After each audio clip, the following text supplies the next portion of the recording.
de 6 femmes, 15, 25, 130 femmes. Ça wesh. Non wesh. Tu fais quoi avec ça?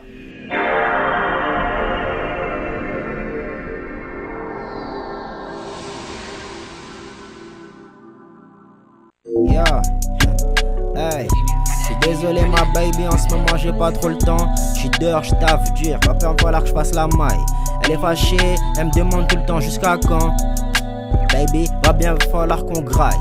Yo, donc là j'suis à fond dans mon grind. Yo, mais t'es quand même dans ma mind. Yo, j'te mettrai jamais sur le site. Non, baby, jamais sur le site. Wagwan YouTube, ça dit quoi l'équipe? J'espère que vous allez bien. Moi ça va, alhamdulillah, vous connaissez votre book. Aujourd'hui la team, on est sur une vidéo de Steve, T-A-T et Fanel-Brandeo, je sais pas. Regina Daniels, le scandale caché des milliardaires polygames, pardon. Mon gars, si on commence à reprocher aux milliardaires d'être polygames, ça va me poser problème. Déjà qu'en fait pour moi la polygamie, c'est pas une si mauvaise chose que ça. T'as vu? C'est quelque chose que les gens critiquent beaucoup. Voilà, surtout les femmes en vrai. Parce que c'est un truc que je peux comprendre en vrai, tu vois. En mode ouais, t'aimes quelqu'un, t'as envie d'avoir l'exclusivité. Je peux comprendre. En fait, l'aspect dégueulasse de la polygamie, c'est quand tu laisses pas le choix à la personne. T'as vu? Imaginons, c'est comme si je te fais une analogie un peu bizarre. Voilà, la meuf elle a kiffé sur toi, t'es un blanc, voilà. Elle a kiffé sur toi, t'étais blanc. Genre vous vous êtes rencontrés, t'étais blanc à la base, t'étais blanc, ta couleur de peau c'était blanc et tout. Du jour au lendemain, tu nous fais une Michael Jackson, tu deviens noir. Tu fais une Michael Jackson inversée, tu deviens noir. Ou tu lui fais découvrir qu'en vrai t'es pas blanc, t'étais noir depuis le début. Tu vas pas kiffer. Enfin, elle va pas kiffer en tout cas. Elle va pas kiffer, t'as vu? Parce qu'à la base, elle avait signé pour un mec qui était blanc, tu vois. En fait, c'est l'équivalent de ouais, t'as une autre meuf, mais tu l'as pas dit à ta meuf. Ou tu vas te chercher une autre meuf, mais tu le dis pas à ta meuf. En mode, tu lui imposes la situation de polygamie. Tu vois, là c'est ça que je trouve dégueulasse. Mais si vous en discutez, que voilà, qu'elle est prête à faire des concessions, qu'elle accepte et tout, voilà, pour le coup, tu vois, c'est cet aspect-là que voilà, que je préfère. Ceci étant dit, installez-vous confortablement, petite boisson, petite collation, c'est parti, let's go. Épouser 27 femmes en une seule journée. Ok, Établir... non, faut pas déconner. Faut pas déconner en fait. Non. Moi quand je te dis polygame, c'est 1, 2, 3, 4 max. Tu connais, on est musulman. 1, 2, 3, 4. Non, 2, 3, 4 max. 2, 3, 4 max. 27. Mon gars, même humainement, c'est pas gérable, wesh. 27. T'as vu, si on n'avait pas la limite de 4 en islam, si on n'avait pas la limite de 4 femmes, la vérité, hein, il te faut, pour moi le max, hein, serait été 5. Serait été 5. T'as vu? T'as genre une pour chaque jour de la semaine et le week-end, t'es tranquille. Parce que une meuf, ça peut être casse-tête, hein. Ça peut être casse-tête de malade. T'en as 27.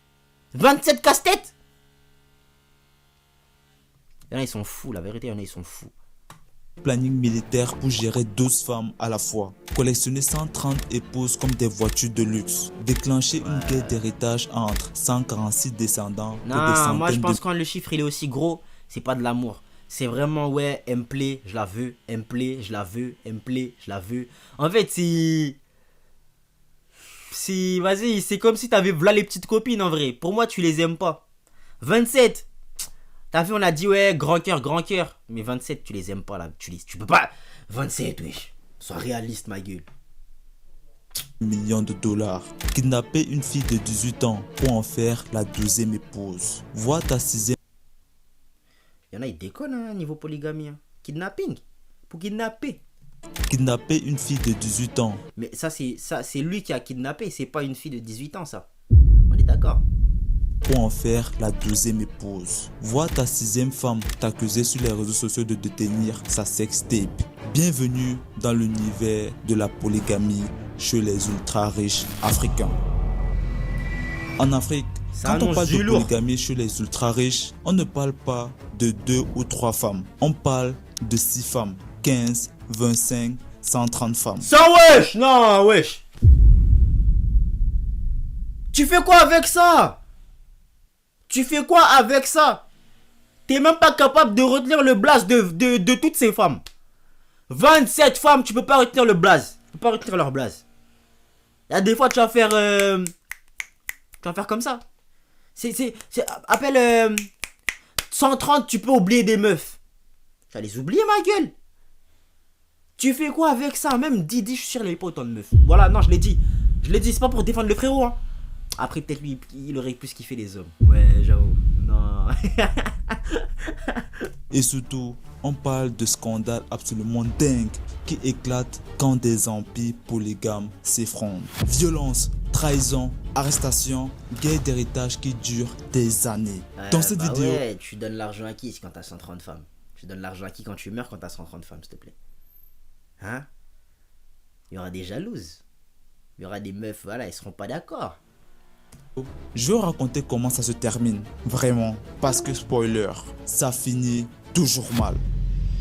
Partie 1, le fantasme. Pour comprendre pourquoi des milliardaires ont 27 femmes aujourd'hui, il faut remonter à la source. La polygamie existe en Afrique depuis des siècles. À l'origine, dans les sociétés agricoles, c'était une question de survie. Main d'œuvre pour les champs, enfants pour perpétuer la lignée, alliance politique entre familles. Aujourd'hui, beaucoup de pays africains reconnaissent encore légalement la polygamie. Mais attention, faut pas se méprendre. La majorité des Africains sont monogames. Pourquoi? Parce qu'avoir plusieurs femmes coûte cher, très cher. Et c'est exactement là que les choses deviennent intéressantes. Avec la modernisation, la polygamie a changé de nature. Plus besoin de main d'œuvre pour les champs.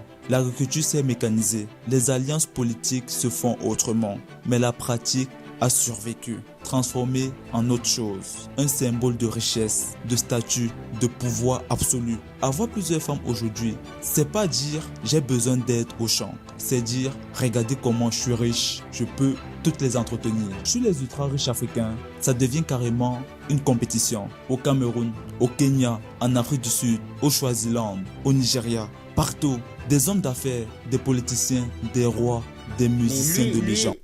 Partout, des hommes d'affaires, des politiciens, des rois. Comment lui il a 27 femmes maintenant? Non mais expliquez-moi comment lui il a 27 femmes. Les gars, je te promets, il y a des gens, quand je sors dehors et tout, vas-y, c'est pas pour critiquer leur physique ou quoi, mais des fois je les regarde tout. Comment t'es avec lui, genre? Comment lui il a une meuf, genre? Je sais pas si lui pour le coup c'est un roi, ils ont dit, vas-y c'est un roi, donc c'est sûrement l'argent. Ils sont là que pour l'argent. Pour moi il peut pas y avoir d'autres raisons. Ça peut être que l'argent. Ça peut être que ça. Tu vois? Mais vraiment les gars, imaginez les pas d'argent. Je suis sûr il y aurait des meufs comme qui seraient. Non parce qu'en fait il y en a les gars, ils ont un football, je sais même pas comment ils font les gars. Ils ont. Eh vas-y frère. Eh, moi je comprends plus. Wesh. Des musiciens de légende. 6 femmes, 10, 25. Certains vont même jusqu'à 70 femmes, 130 femmes. À ce stade, c'est même plus de la polygamie. C'est une ligue de football entière. Ouais, c'est une compétition. Avec 130 femmes, tu peux faire. On est censé être combien sur un terrain de foot? Bref, sur un terrain de volley, on peut être 12. 6 de chaque côté. T'as vu? Avec 130 femmes, tu peux faire des compétitions de volley. C'est une dinguerie, tu fais tes équipes de femmes et tout, tac, tac, tac, compète. 130 femmes, ça élargit les possibilités. Ok, je suis d'accord. Mais, c'est pourquoi faire? 130 femmes, peut-être tu rentres à la maison, tu sais que tu auras graille, je sais pas. 130 femmes, et si tu leur fais tous un gosse? T'as 130 gosses, tu leur fais tous 2 gosses. T'as 260 gosses. Est-ce que tu peux retenir le prénom de 260 personnes? Pardon. Tu pourras jamais retenir le prénom de 260 personnes. Arrêtez vos bêtises. Oh. Et là, franchement, j'en veux même pas aux mecs. Hein. J'en veux aux meufs qui ont accepté ça. Ça pour l'argent, wesh. Qui en a le plus? Qui est le plus viril, le plus riche, le plus puissant? Comme collectionner des jets privés ou des Lamborghini. Sauf que là, on collectionne des femmes. Mais personne, je dis bien personne, n'a poussé ce fantasme aussi loin que Fela Kuti. Fela Kuti, musicien nigérian, créateur de l'afrobeat. Ses albums se vendent par millions à travers toute l'Afrique.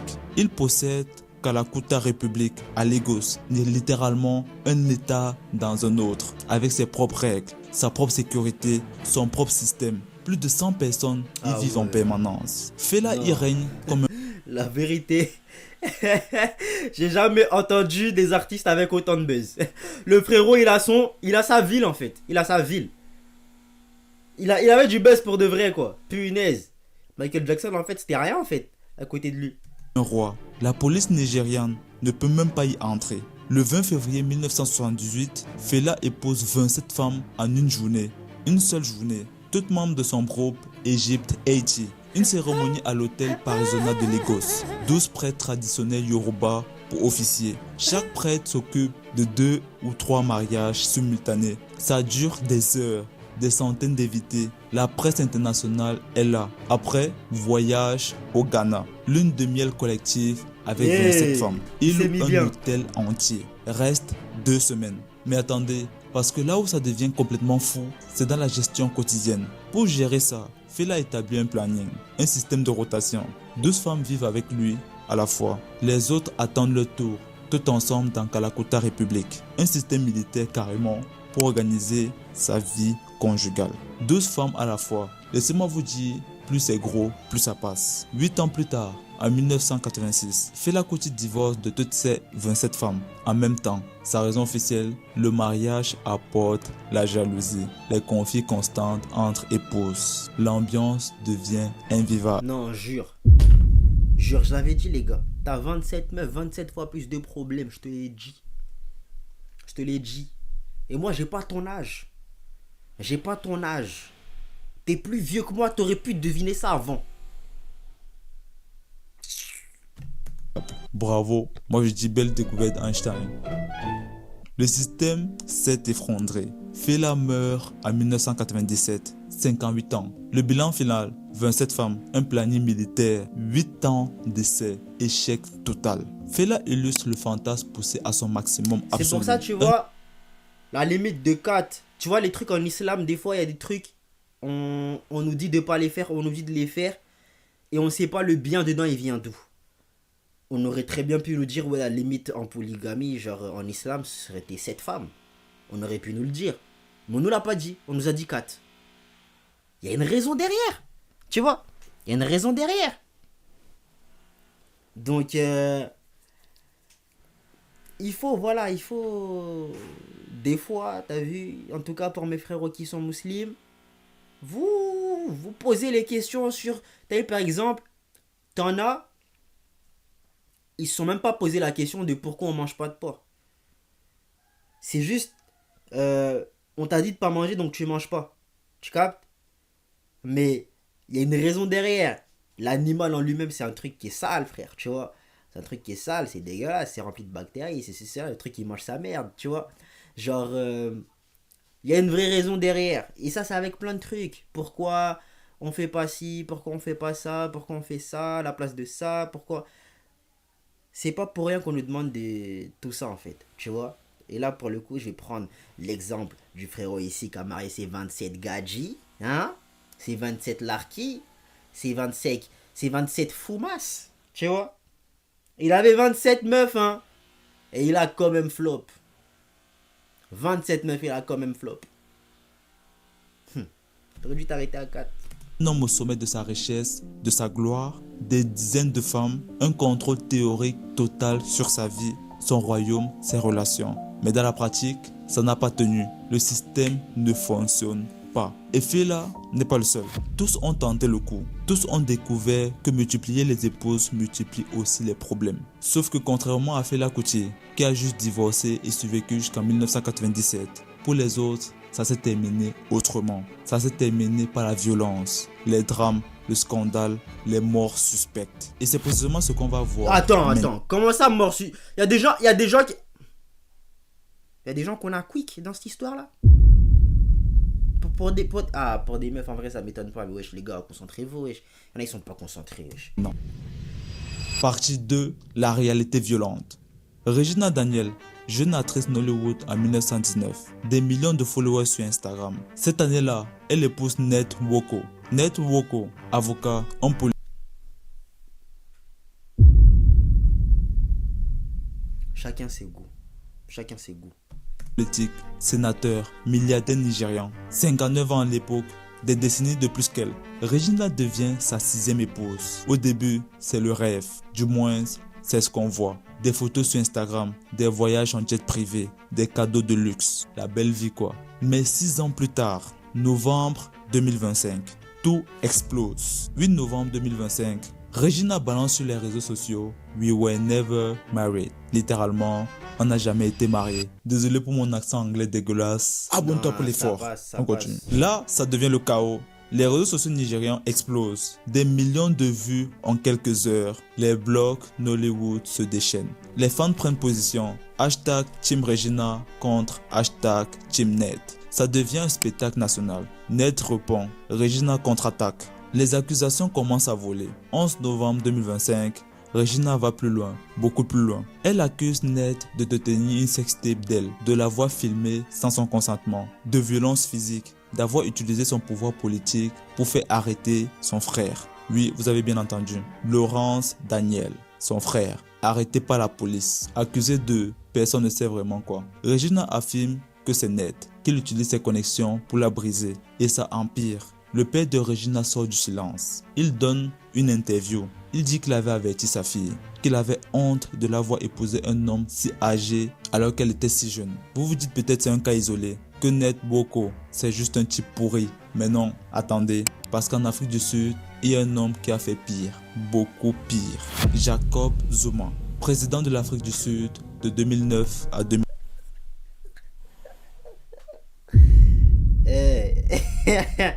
L'argent rend beau, les gars. Franchement, si vous doutez de vous, faites de l'argent. Faites de l'argent. Parce que lui, on va me sortir quoi? Il avait 12, 13, 15 femmes. L'argent rend beau, l'équipe. Vous êtes là, vous galérez à avoir une seule go. Faites de l'argent, vous en aurez 27. C'est une dinguerie, wesh. 2018, héros de la lutte contre l'apartheid, mais aussi polygame assumé. 6 femmes, 4 actuelles. Mais l'avocat de tout à l'heure là.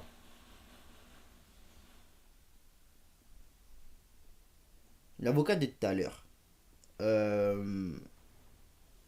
Il avait combien de meufs? Parce qu'on nous a juste dit qu'il est sorti avec une gadji, qu'elle a découvert des trucs, qu'elle a dit on n'était jamais mariés, et elle a commencé à la menacer, à détruire sa vie. Qu'est-ce que l'histoire avait à voir avec la polygamie en Afrique? C'est quoi? Peut-être j'ai mal écouté, hein, peut-être j'ai mal suivi. Elle a découvert comme quoi... Est-ce qu'elle a découvert un truc? J'ai pas capté. De la lutte contre l'apartheid, mais aussi polygame assumé. 6 femmes, 4 actuelles, une... 6 femmes. L'argent rend beau, la team. Faites de l'argent. Calculez pas les meufs tout de suite, faites de l'argent d'abord. Divorcée, une décédée. Jacob Zuma a environ 20 enfants, peut-être même plus. Le chiffre exact, personne Pour moi, 20 gosses. C'est pas choquant. Non, la vérité, c'est pas choquant. C'est des trucs à mettre, tu vois. Hein. Des trucs à mettre, tu vois, frère, demi-frère, demi-soeur. C'est des trucs que j'ai l'habitude de voir. Bon, ça, c'est la génération de mes parents. Génération de mes parents, franchement, mes grands-pères, hein. Ah, ils ont bossé. Non, ils ont bossé. Punaise. Ah ouais, non. Il y a des oncles, des tantes, je les connais même pas, wesh. Je les connais pas. C'est une dinguerie, frère. Non, ils avaient... Ça veut dire, tu vois, 20 gosses comme ça. Ça me choque pas. Ça me choque pas. Tu vois. Et... je trouve, lui... Il n'y a rien de scandaleux dans l'histoire, là. Vraiment. Et contrairement à beaucoup d'autres, Zuma assume totalement. Il défend sa polygamie. Il dit que c'est sa culture zoulou, que c'est une tradition. Il a même dit un jour, beaucoup d'hommes politiciens ont des maîtresses et des enfants qu'ils cachent pour faire croire qu'ils sont monogames. Je préfère être franc, dit-il. J'aime mes femmes et je suis fier de mes enfants. Sauf que voilà, la vie de Jacob, c'est un enchaînement de scandales. Décembre 2005, Jacob Zuma est inculpé pour viol d'une jeune femme de 31 ans. C'est pas un bon, les gars. Je retire tout ce que j'ai dit juste avant. C'est pas un bon. Voilà. Commencez pas à dire oui, le frérot il est avec. Non. une femme séropositive, une fille d'un de ses amis. Le procès a lieu en 2006. Zuma se défend Attends, quoi, inculpé quoi? C'est un enchaînement de scandales. Décembre 2005, Jacob Zuma est inculpé pour V d'une jeune femme de 31 ans, une femme séropositive, une fille d'un de ses amis.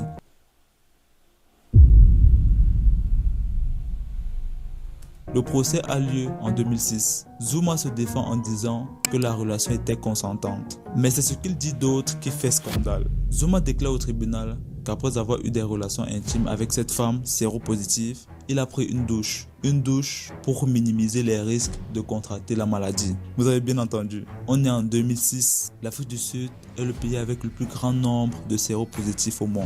Et le futur président dit qu'une douche protège du VIH. Les associations de lutte contre le sida deviennent folles. Les médias internationaux s'emparent de l'affaire. Mais Zuma est acquitté. Le juge estime que la relation était consentante. Janvier 2010, Zuma épouse sa 5e épouse, Tobeka Madiba. Grande cérémonie traditionnelle zoulou. Tout le pays regarde. Un mois plus tard, février 2010, scandale. Les médias révèlent que Zuma a eu un enfant hors mariage avec une autre femme, Sonono Kaza, la fille d'un grand homme d'affaires du football. En fait, le problème, c'est que ces gens savent pas s'arrêter. T'as réussi à avoir 4. T'as même eu 6. Ces gens ne savent pas s'arrêter, ils veulent pas s'arrêter. Maïji, calma. Stan. Wesh. La vérité, tu déconnes. Tu déconnes.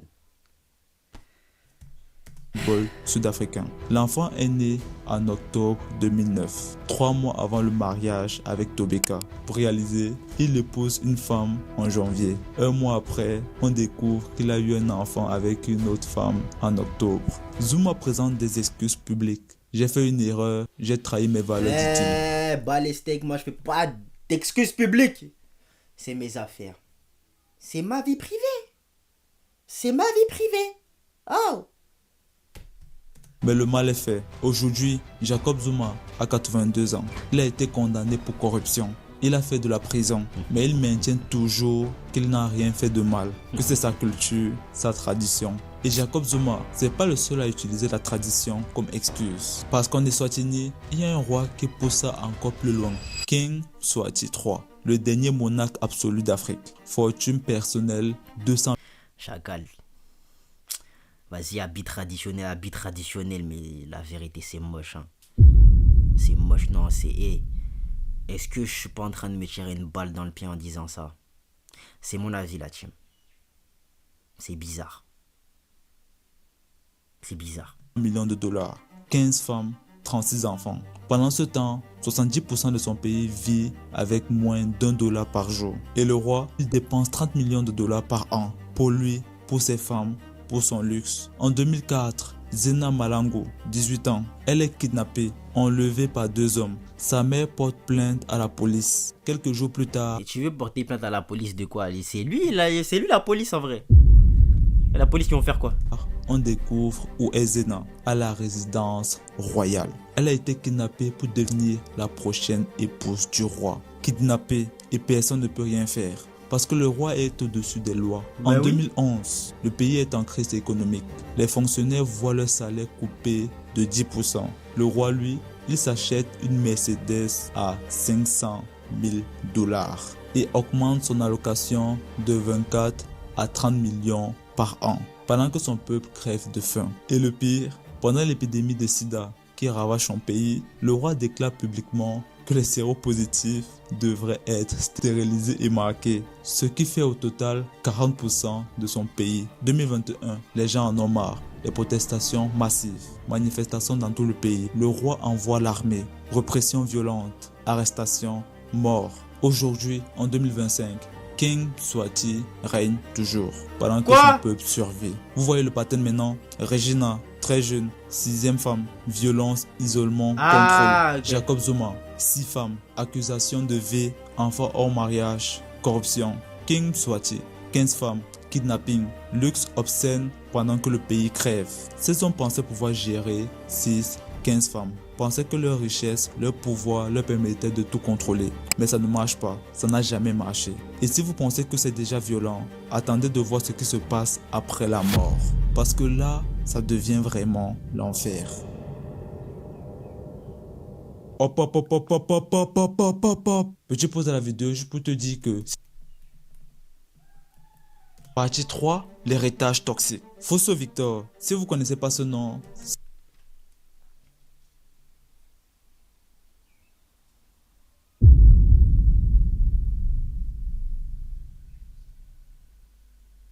Non, j'ai rien dit là, j'ai rien dit, wesh. J'ai rien dit, me regardez pas comme ça, j'ai rien dit.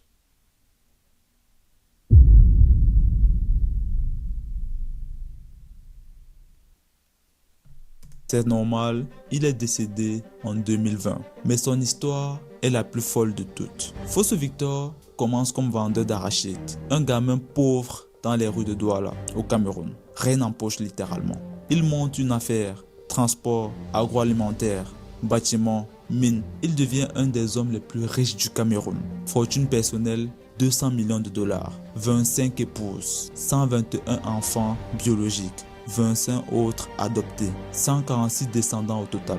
Vous réalisez ce que ça représente? 146 personnes qui attendent l'héritage. Fosso Victor meurt le 25 mars 2020 à l'âge de 92 ans. Et là, ça commence, la guerre d'héritage. Parce qu'avec 25 femmes et 146 descendants, personne n'est d'accord sur qui hérite quoi. Les chiffres qui circulent, 300 milliards de francs CFA détournés, environ 400 millions de dollars. Personne ne sait vraiment. Des entreprises disparaissent, des comptes bancaires sont vidés, des biens immobiliers sont vendus dans le dos des autres héritiers. C'est la guerre totale, c'est Avengers Endgame littéralement. En 2021, Yves Michel Fosso, un des fils est arrêté, accusé de détournement de l'héritage paternel. Il passe plusieurs mois en prison. D'autres enfants l'accusent d'avoir vendu des parts de l'entreprise sans leur accord, d'avoir transféré des millions sur des comptes personnels. Yves Michel se défend. Il dit que c'est lui qui protège l'héritage. C'est lui le gardien quoi. Que ce sont les autres qui pillent. Pendant ce temps, les veuves se battent entre elles. Les enfants se battent entre eux. Les demi-frères et demi-sœurs se déchirent. L'empire Fosso, construit pendant 50 ans, s'effondre en quelques mois. Aujourd'hui, en 2025, 5 ans après sa mort, la guerre continue. Des procès interminables, des accusations de fraude, de corruption, de spoliation. 146 personnes qui se battent pour des millions. C'est ça l'héritage toxique. Fosso Victor pensait qu'avoir 25 femmes et 146 descendants, c'était un signe de puissance, de réussite. Dans la réalité, il a créé un champ de bataille sans s'en rendre compte. Une famille en guerre permanente. Des centaines de personnes qui ne savent plus qui elles sont.